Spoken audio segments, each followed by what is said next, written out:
but you're lucky I'm home alone, so it's Nice. So, everybody, this is Louise Ball, one of my favorite people in the world. She's not only smart and driven, but a badass, and she's a great dancer, one of my best friends in the world. And Louis, welcome to Conversation with a Mexican. thank you, Julio. I think that's the first time you've called me Louis. Did I? That is true. That is true. I always call you Luisa, though. You do, yeah. Luisa, so I know you very well. I respect you tons. Would you tell all of my millions of viewers a little bit about you, a bit about yourself? Sure. So yeah, I'm currently in London, and I grew up just outside of London, and I lived a pretty normal London life until 2018, when I had a little bit of savings and I decided to just quit my job, and I bought a one-way ticket to Latin America. And that's where we met, in Colombia. And I went freelance and started working online, and I've been working online ever since. So remote. I now work full-time for a company, but it's fully remote. And so I guess the last 5 years I've been on off living between Latin America and here, so Colombia and Mexico.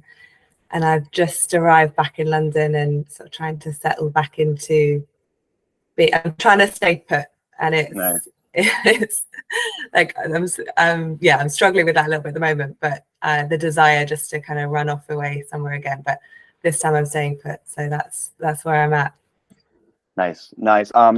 So my intention is to bring people of kind of like different profiles to talk about our experience with language, whether you call it with learning or you call it with communication or whatever, right? So you're the first woman to join where we're talking about how that was the only reason, why I invited you to fill that quota. Also, your English and that minority needs more attention in the world.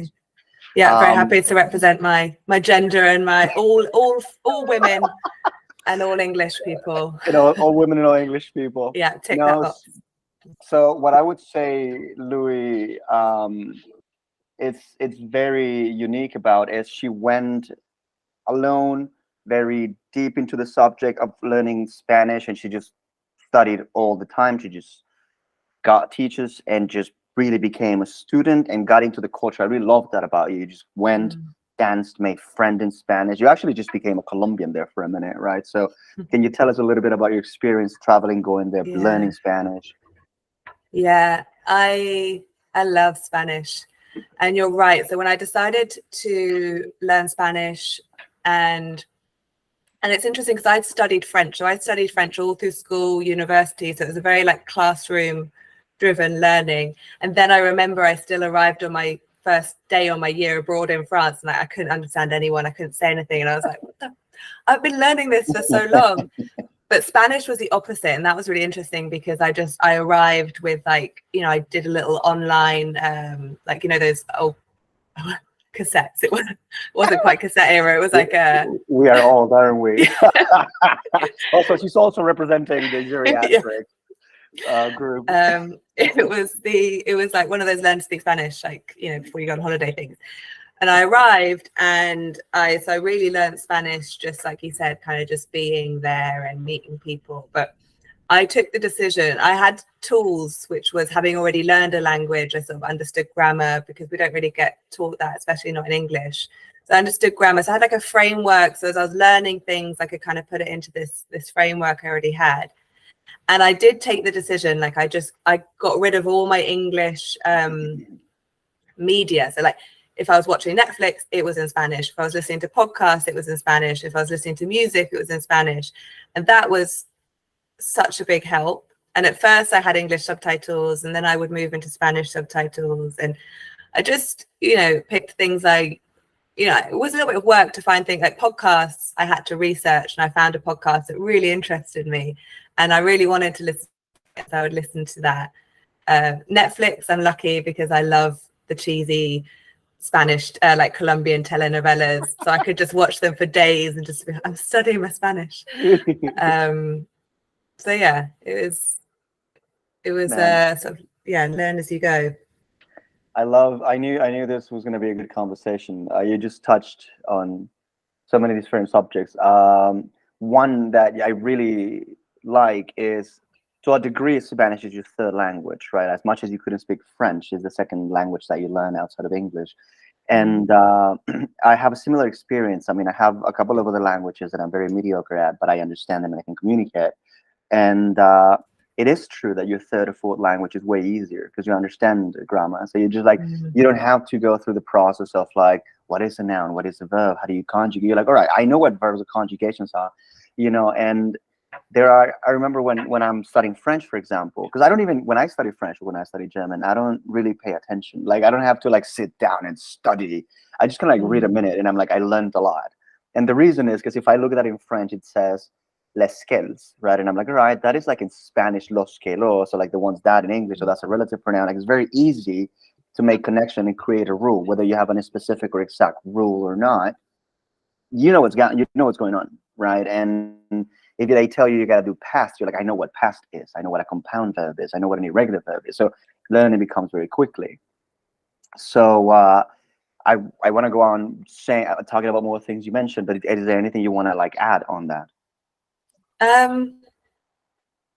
Yeah, like, I mean, I still am not great with grammar. Like, you naming some of those things, and I don't know what I don't know what some of those are.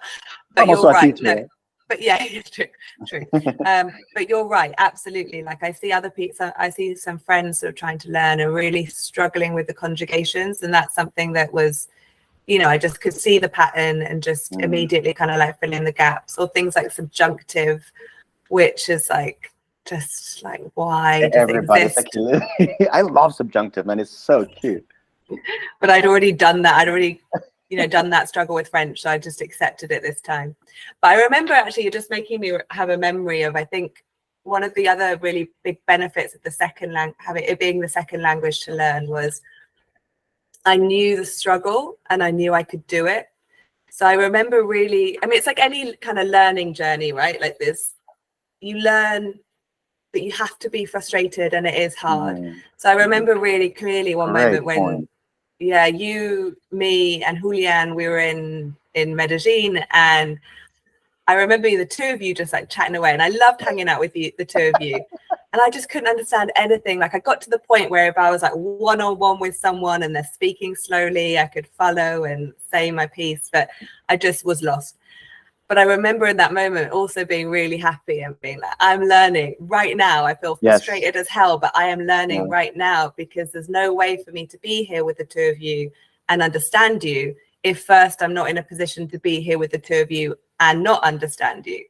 So I think rather than just getting frustrated, I like embrace that frustration. And, you know, it's the same with dance. Like, you dance as well, right? It's the same thing. Like, one minute you feel like you're really good, and then the next week you suddenly are aware of everything else you don't know, and you like feel crap again. And it's just like constant peaks and troughs. But dude, you can get the podcast and keep it for yourself. You just spoke the most beautiful thing.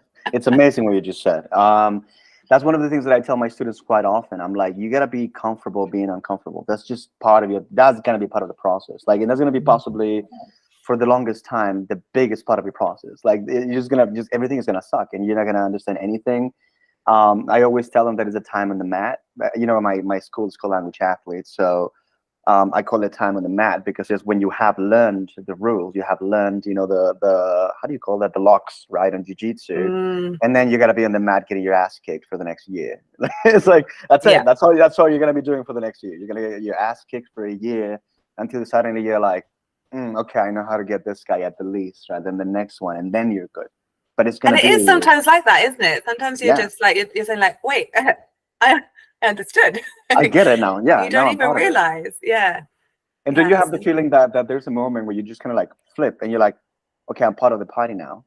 And then you still got a long way to go, but it's now more like a video game. It's more like, oh, I got a new weapon. Oh, I got a new weapon. And every day, and now every day is more fun. Now it's like, oh, I can do this now, and I can do this now. And when that changes, it becomes addictive, don't you think? Absolutely. Yeah, I think I was listening to one of your earlier conversations, and you're talking about motivation, and it really got me thinking, like, what's the difference between someone who goes, I want to learn a language, and they do really want to learn the language, but it's sort of just something they feel they have to do, you know, and people like me, and I think like you, who are like, right, I want to learn a language, right, Netflix is on Spanish, you kind of just dive in and really kind of go for it. And it's like a combo of, it's got to be like, what comes first? Are you good at something, therefore you like it, or you like something, therefore you're good at it, if that makes sense. So I think for me, if I think about my adult learning, it's been Spanish, it's been dance, and it's been like personal development or growth or whatever. These are things that I love. I invest a lot of time in them, and I get, like you're saying, that kick out of seeing my progress and getting better at them. But I think I was always quite good at languages. Like in school, I got it easier than other people in the class, and so I kept studying it all the way through to uni. Same with dance. I remember my first salsa class, and it was in the UK, so there was a good portion of the class that just couldn't get it at all, and I kind of got it. I mean, I wasn't great. Like now I look back and like I was freaking terrible, but I kind of got it. And so I got that positive reinforcement, and I kind of kept going back, and I kept getting better and better. Had I sucked like really badly on that first dance class, or really felt like I was struggling in school, would I have carried on? Probably not. Side note, Louise is an amazing dancer. It's really cool because she's an English woman, and you wouldn't expect that, honestly. You know what I mean? Especially when in Latin America, you know how it is. You know what I mean? Like here, people is just like, oh. And then you dance with Luisa, and she's like, great. She's fantastic. She can dance with everybody. She's one of my favorite dancers. I even have, at least in my perspective, what I consider to be our song. You know what I mean? I don't know if you have, you know what I'm talking about? The Vente Negra. Vente Negra. They play it a lot here as well. Oh man, I love that song, and I love dancing it with you, and it's really cool. I love dancing with you. She's an amazing dancer. Something you mentioned a minute ago. Oh, I lost it there for a minute. But it was about. Yeah, please. I was going to say, while you're thinking, is there anything that you've really learned that you really sucked at first? And not just like we all suck at everything we're doing for the first time, right? But something where you like you didn't feel like, oh, actually, I'm quite good at this, and you stuck with it anyway. I would say entrepreneurship. Like I love languages, and I think everything I do is related to language. So for example, I think I love expression and kind of like showing myself, right? So started communicating myself, and one of my first dreams ever was to be a cinematographer. So everything I do is kind of like I try to move something in people. I love that, right? So everything I do, it's kind of like in that purpose. So I talk, I want to move something in you, right? I teach, I want to move something in you. I dance, I want to show something, express something, communicate with you. So for me, it's the same. Right now, I'm opening my other business, and it's about ChatGPT. But my communication with ChatGPT is communication. You know, I'm learning how to do prompts, and I'm learning how to communicate with the artificial intelligence, and how to teach that to people. Same shit. I'm talking to people, right? When I coach and communication and touching people, right? When I consult people on communication, of course, communication to people. It's all communication for me. What's not natural for me is sales and business. I love sales and business because it helps me be independent, and it lets me be me 100%. But the actual business of it, right? The actual, hey, what's up? My name is Julio. I got this business. Would you like to buy it? I fucking hate it because like that's not touching you. That's something that my coach, whom I adore, and who has made me grow like crazy, has had to work with me. It's like, because for me in the beginning, I think, and you yourself have told me this since I was like, living in Colombia, you're like, Julio, you're a consultant, you got to do this and that. And for me, it's kind of like, I love what I do. I enjoy what I do so much. Why should you give me money for that? It's kind of like the feeling that I've had to break through, right? And charging regular money, let's say, because I was just charging pennies. I was like, can I pay the rent? That's fine. And I was offering like a very professional service, right, while charging nothing.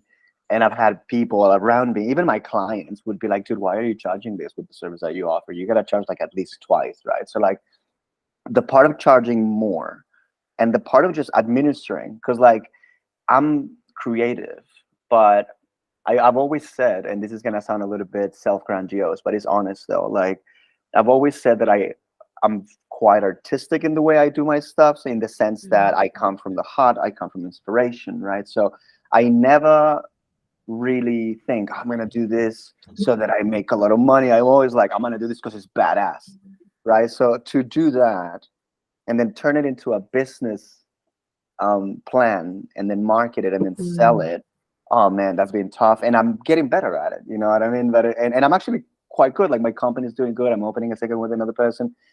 But that's been a 5-7 year process to become still mediocre at it. You know what I mean?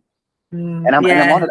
Actually, sorry to just finish. Just last night, I put a TikTok on the Language Athlete account, talking about that. I was saying, you know what, discipline and consistency, man. Like a lot of the times, it doesn't feel like it's gonna work, but you don't do it because it's gonna work. You do it because you like it, and then you just bet your life on it and hope that it works. Because you really don't know. So if there's a place in my life where I'm not sure it's gonna work, it's business, but I just do it because like I really enjoy it. Yeah, well, I was going to say it's been a joy to watch you grow that business from, like you say, in Medellin, where you were, selling, you were selling one service sort of to clients one-on-one, and that is to see you turn that into a business, which it should be, and grow it has been such a joy, and you've been doing such a good job, and I've been really inspired by watching you do that. But I guess you had the motivation, right? Because it's allowing you to grow and do what you love. Yeah, I love. This is the moment where the interviewer becomes the interviewee. But I love. I really love what I do. I mean, that's that's funny because like one of the things that made us friends, I think, is that we love things very passionately, and we like to talk about how much we love things. And so I'm sure how much I love language and how much I love teaching and how much I love traveling, right? And I had a conversation once with someone, and I don't know, it could have been you, that somebody asked me, like, what would you do if you had a lot of money? And I was like, I would travel and learn and teach, which is what I'm doing now. I would just do it with more money, I would just have more budget to do it. I would have more employees to get, right? So it's like, yeah, I had the motivation because like, I've thought often, like, what would I do if my business goes to shit? I'm like, what's cool about it is if my business goes to shit, I can always keep up a couple of clients. And I can sustain my life with a couple of clients easily, I'll be broke, but I'll be like teaching 2-3 hours a week, maybe 4, and like, eating enough. And so like, I'm done for life kind of thing, that's a cool feeling, honestly. And sometimes I wake up, I'm like, oh, fuck this, I don't want to teach. And then I teach and it's a great class with a great person. And I'm like, that's the fucking bliss that my job got me in a good mood, Yeah, your business can go, but your art will never go, your skills will never go, your ability to earn will never go. And what is it they say? They say if you earn $1 million and you lose $1 million, you haven't really lost $1 million because you've learned everything you needed to learn to make $1 million. So you that's the process, and that's really what the learning process is, isn't it? It's like the learning is all the failures, all the frustrations, all the times you didn't understand and you didn't do it right. And that's why no one can just walk in and do something the first time. Yeah, it's as you said earlier, right? You were talking about like being there with frustration, being there uncomfortable. It's like that's what you learn. Like right now I'm doing like 5 hours of media, man, like 2 for Language Athlete, 2 for Infusion AI. And it's just the whole day, plus my teaching and whatever, right? It's like, but I was telling my brother, I'm doing that every day. A year later, I'm going to be a fucking animal when it comes to recording and editing. So if my fucking business goes to shit, I'm going to open a media fucking business and I'm going to like sell what I record and edit, like, and I love recording and editing, making stupid videos, you know what I mean? So it's like, provided you do what you like, you're done for life, man. You're set. Yeah. You mentioned earlier about how you turn everything into Spanish, right? You got your Netflix. Sorry that I brought back this so academically. But I think that's something that people need to understand is part of the process. It's like, if you ask yourself the question, why do I want to learn Spanish? You can start doing that day, and that's going to help you learn it. So like, why do I want to learn Spanish? I want to speak. What I want to learn Spanish. I want to watch movies. I want to read books. Read books today. Watch movies today. Talk to people today. You know what I'm saying? Yeah. But you got to find something you got to find what you do anyway. So I always say that to people, like, I love watching Netflix series. Like for me, it's like a recharge the batteries. When I've been around people a lot, I just need to like lock myself away, spend a couple of hours doing that. So I just moved that to Spanish. I listen to podcasts a lot because I'm out walking a lot. And so I found one that I would enjoy listening to in English. So if you spend all day watching, looking at memes, do it in Spanish. If you spend all day, watching videos about cars, do it in Spanish. And and that way you want to do it. And at first, Netflix is good because you can put it in English subtitles at first. I don't think I stayed with English subtitles for too long, actually. I think for me, video is good because even if you don't understand everything, you can still see what's going on, and like you can flip it back to English if you need to. And now I will watch a series in Spanish and enjoy it just as much as in English. That is a lovely feeling, isn't it? Yeah, but I have to admit, like I have also been enjoying, I did that for a good number of years. Like I was just pure Spanish, but I have been enjoying going back to English now and like rediscovering all my podcasts and series. And like, it is nice to watch in your own native language as well. But now it doesn't feel anymore like you're losing it, because now you did the big job. You did the big process of Spanish. All you need to do now is sustain to a degree. That's true. And I will actually say, so I was back here during the pandemic, and now I've been back here a few months, and I've just started watching another Spanish series. And the first couple of months I was back here, I wasn't. I was just watching and listening to English things. And I felt my Spanish slip away. Or I'm sure it's still there, but like you don't use it, you lose it. And I was trying to have a conversation with someone, and it just wasn't there like it used to be. But now, the last month, I've been watching a Colombian telenovela again. And yesterday I just did a work meeting all in Spanish, and it was easy, and I was so proud of that. And so I'm feeling it come back. So it is a good way to, like you say, kind of sustain now that I'm not living in a Spanish environment.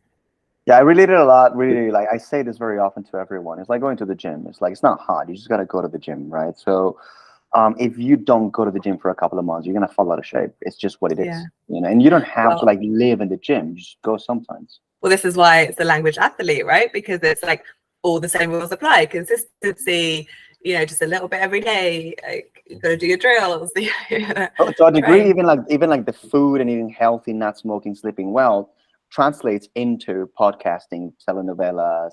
You know what I mean? Like the healthy habits translate to something else. Analogical relative.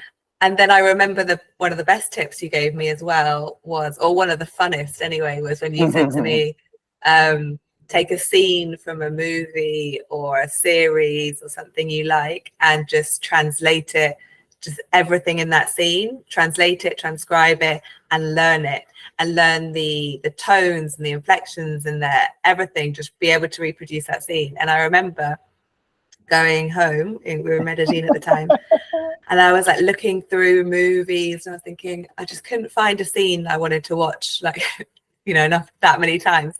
And then I came across what was her name? Liz Pereira, if I'm not wrong. Oh man, lovely comedian. The Colombian comedian. And I started watching it. First of all, I got a buzz because I could understand her. And I think comedy, you often think comedy is going to be really hard to understand, and it can be because it's like cultural references and stuff. But at the same time, I think especially if you're watching comedy, comedians actually use their bodies a lot for comedy, and it's actually maybe not as hard to understand as you might think. So I got a buzz from being able to understand it, and then I I picked like the first 10 minutes of her show, and I learned it, and that was really fun, and I could still do it. So it's like I'm not doing it now, but before you ask, but it's like a good party trick as well. Would you mind if I elaborate on that story a little bit? Yeah, go for it. So I asked her I told her that she could learn that story. I mean, a part of a comedy show, as she said, and she did. But the part that she left out is that she presented it to all of us in a party, right? And she was like, "Wow, this party on Friday, we're gonna be drinking together, and I'm gonna present something to you guys." Of course, I knew what it was gonna be, right? And she did it greatly. She did it marvelously. Like Liz Pereira is this very Colombian woman. It's like she's very like like Colombian feminine. You know what I'm trying to say? Like she's very like, oh, and this and that. She's expressive, right? And she's very funny. She's crazy talented. She's got like this very Latin American conventional jokes, I would say, right? And about her and what was it about how difficult it is to get a man or to like settle with a man? So it was kind of like a complaint, right? Yeah, it was about women. It was about like it was just sort of poor men, because these women are out there sort of just, you know, these women are out there, planning their lives for them, and they're right. Yeah, it was about how oblivious are men in dating. Like women are kind of like setting all the honeypots, and men are just like, oh, you know. And Louise just did everything, the wording, the body language, the tones, so good. Everybody was genuinely laughing. Like it's not like one of those moments when somebody's trying to be funny and everybody's trying to be nice, you know, and everyone is like, ha ha ha. Well, it was sure that everyone was going to be laughing. I remember thinking that. I was like, I mean, even if I don't do it, it's just funny me trying to do it, right? But we were laughing with the fact that it was funny. It was really funny. You did it so well. And I don't know. I just think it's a great memory. Wow. And I appreciate you saying that. I had to, like, I remember saying that I was just so to be clear, I only invited people I really liked and trusted, and I also made them leave their mobile phones in like a basket or something. Do you remember that on the way in? I was like, no one's recording this, but it did make me it made sure, like, it held me accountable. Like I studied that piece for the weeks leading up to it. And also that was way outside my comfort zone. I think that's the other thing is I definitely have grown a lot more confident, become a lot more extroverted through the years that I've, since quitting my job and just moving to Latin America, because you kind of have to be like, when you're into a new city every week, you have to just go and meet people and make friends and I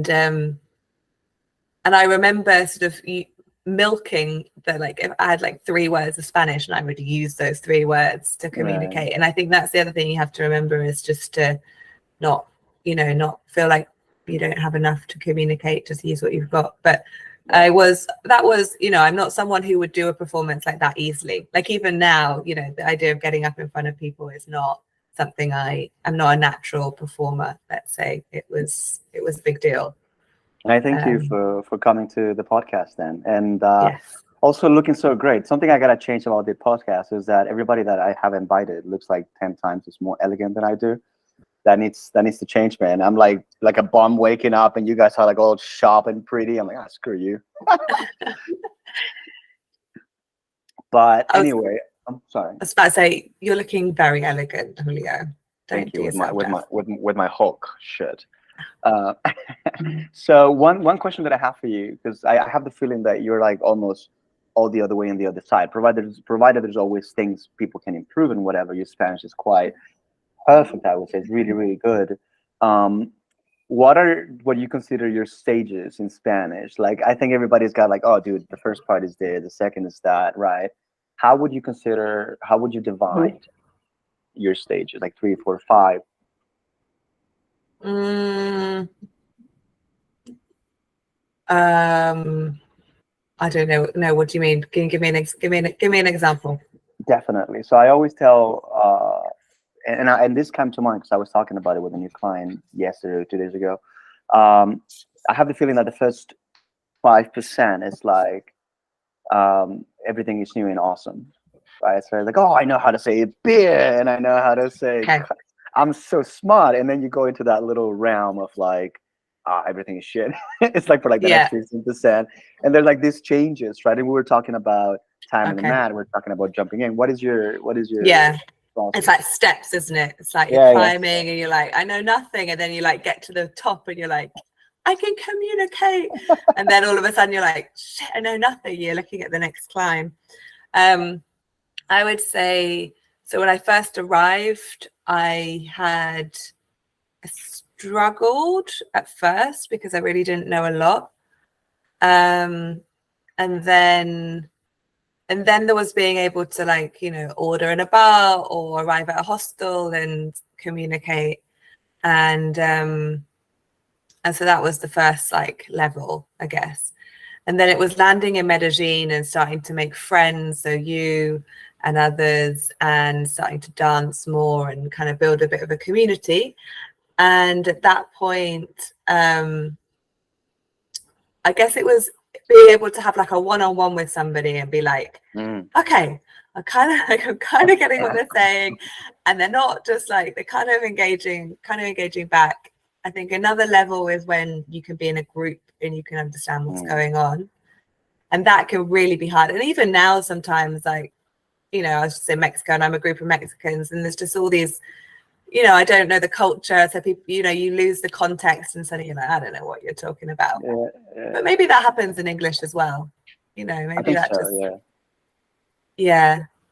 So yeah, you can listen to someone from New Zealand sometime and be like, what is going on there? yeah. Even as a Brit, you're like, what? Yeah, but I also remember some silly mistakes. Like the first time I went to Colombia, I remember telling everyone that I loved myself. So I would go around going, me encanto, me encanto, me encanto, because I didn't know how to conjugate that properly. And so I was just saying, yeah, I I hear love people say myself. me amo as It loves well. me. Me amo la pizza. I'm like, bro, I love it. Yeah, no one corrected me. It was very nice. Good for you. Just a laugh. Nice. And is there something that you consider to be like specifically challenging for you? I mean, it's all challenging, isn't it? It is. And I think it's that, like, I've got to a good level now where I can, and it feels good. So even, you know, when I just went back to, you know, every time I go back to Mexico or Colombia and I can get off the plane and I can straight away just get in a taxi and communicate and not worry about it. Or, you know, I can feel very at ease doing the things that I do a lot. So going into a shop or just, you know, those things that it's easy. But there's always new situations, new contexts. One of the podcasts I really love, Se Regalan Dudas, which is a Mexican podcast, and it's these two women just chatting about life and love and relationships. And I love that because it gives me, you know, that's something I like to talk about in English. And they gave me all this language to be able to do it more easily in Spanish. But obviously, I think the big difference between speaking a language you've learned and can you hear me? I can hear you. You can, okay. But the difference between speaking a language you've learned and a language that's your native language is you just don't have all the nuance. And I, like you, I love language, and I, you know, my job, I'm a communicator by profession, and so that ability to really nuance what you say and choose your words carefully. In Spanish, it's still a little bit of like, well, how can I say this? What words, you know, I don't have all that nuance. It's just, which is probably also sometimes a good thing, just to be more direct and just say what you mean. Be less English. Yeah, exactly. Just say what you freaking mean.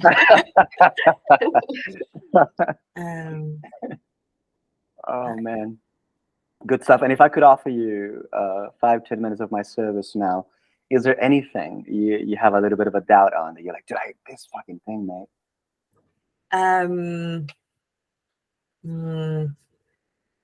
Oh my gosh, there's so many things, and I can't think of anything. No, you should have prepped me for that one. Oh, that's okay. We good. But maybe we could talk a little bit about ChatGPT, because that's something we talk a lot about.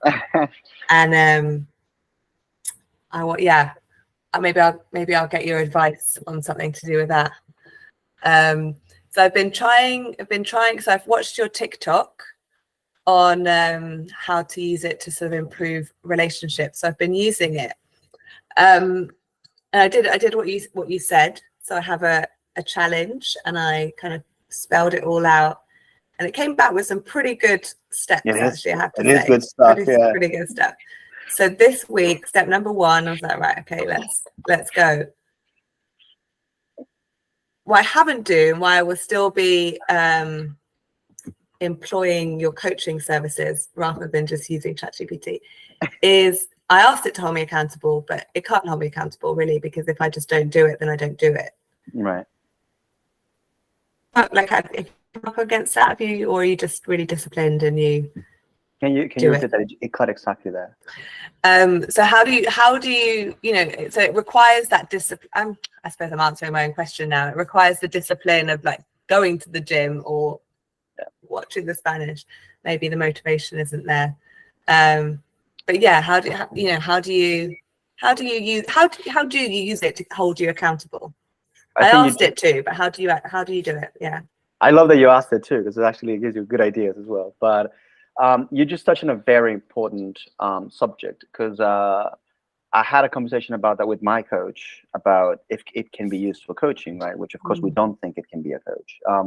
Because part of being a coach is, I mean, at least not now, we don't know in the future, but there's like this connection and there's like this holding accountable really and stuff like that.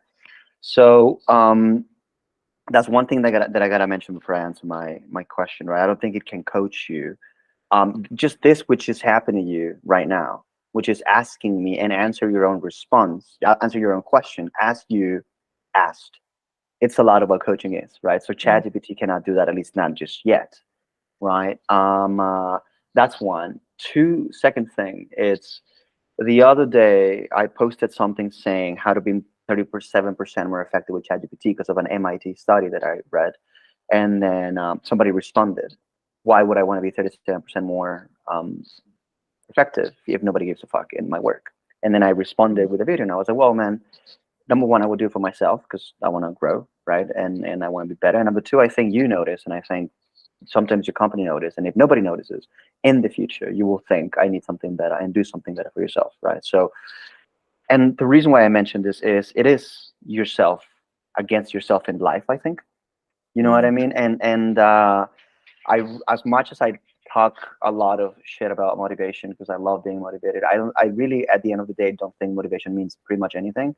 It's really discipline, right? So it's like you're gonna have to do stuff when you want to do it and when you're motivated, but especially, and that's what a lot what the video that I told you about last night I posted, is what it is about is it really counts when you do stuff you don't want to do. It really counts when you do stuff you're not in the mood to do, right? So I think all of us have a different way to organize our lives, and you do therapy, you do coaching, so you can work that with whomever you want to.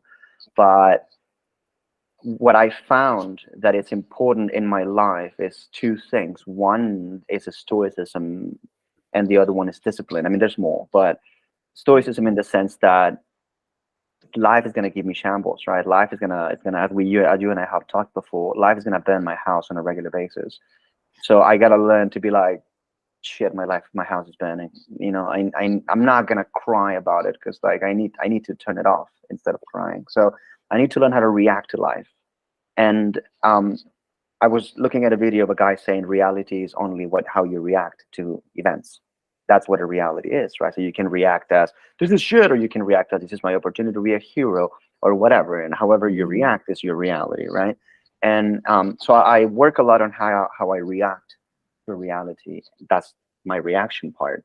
My proactive part is I can choose to wake up and not want to do shit, and that's not even related just to what you just mentioned. But that is related to being a good employee or a good entrepreneur, and to being a good healthy person, eating well, being a good son, being a good boyfriend. I can wake up and do the worst of me, or I can wake up and do the best of me, right? So I think I want to go to the core of everything and be like, I'm going to do the best. And I'm going to put it in a note, and I'm going to wake up and be like, all right, I'm going to wake up today, and at 8, I'm going to do my strategy with ChatGPT. Just put it in my everyday thing.